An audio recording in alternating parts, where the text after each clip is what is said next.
ঢাকা মহানগর উত্তরের অন্তর্গত গুলশান থানা ছাত্র দলের আওতাধীন ১৯ নং ওয়ার্ড ছাত্র দলের কর্মী সভার সম্মানিত সভাপতি, আমার দীর্ঘদিনের রাজপথের আন্দোলন সংগ্রামের প্রিয় সহযোদ্ধা, গুলশান থানা ছাত্র দলের ভারপ্রাপ্ত সভাপতি জনাব সাদমান খান। প্রধান অতিথি হিসেবে উপস্থিত আছেন ঢাকা ১৭ আসনের গণমানুষের নেতা জননেতা জনাব কামাল জামান মোল্লা ভাই। মঞ্চে প্রধান বক্তা হিসেবে উপস্থিত আছেন ঢাকা মহানগর উত্তর ছাত্র দলের সংগ্রামী সভাপতি শ্রদ্ধাভাজন প্রিয় বড় ভাই জনাব সালাউদ্দিন আহমেদ। বিশেষ বক্তা হিসেবে উপস্থিত আছেন ঢাকা মহানগর উত্তর ছাত্র দলের বিপ্লবী সাধারণ সম্পাদক জনাব মাহফুজুর রহমান লিপন ভাই। মঞ্চে বিশেষ অতিথি হিসেবে আরো উপস্থিত আছেন ঢাকা মহানগর উত্তর ছাত্র দলের সিনিয়র সহসভাপতি জনাব রবিউল আউয়াল ভুইয়া রবি ভাই, সিনিয়র যুগ্ম সাধারণ সম্পাদক জনাব সাগর আহমেদ বাবু ভাই এবং সাংগঠনিক সম্পাদক জনাব মেহেদী হাসান মিম ভাই।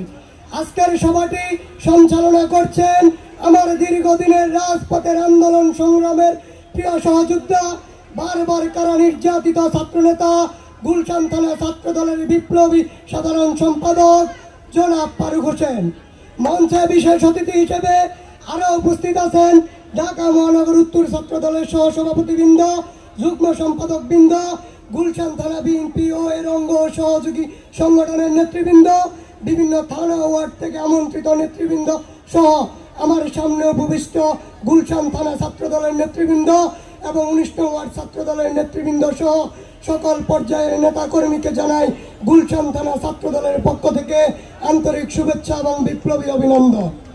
সংগ্রামী নেতৃবৃন্দ, আপনারা জানেন স্বাধীনতা পরবর্তী বাংলাদেশের প্রতিটি সংগ্রামে ছাত্র দল অগ্রভাগে থেকে নেতৃত্ব দিয়েছে। তারই ধারাবাহিকতায় দীর্ঘ ১৬ বছর এবং সর্বশেষ জুলাই আগস্টে ছাত্র দল লড়েছে, ছাত্র দল প্রাণ দিয়েছে। ছাত্র দল কখনো দমে যায়নি, ছাত্র দলকে কখনো দমানো যায়নি। ঠিক এইভাবেই ছাত্র দল প্রতিনিয়তই লড়ে যাবে এদেশের মানুষের অধিকার আদায়ের প্রতিটি সংগ্রামে।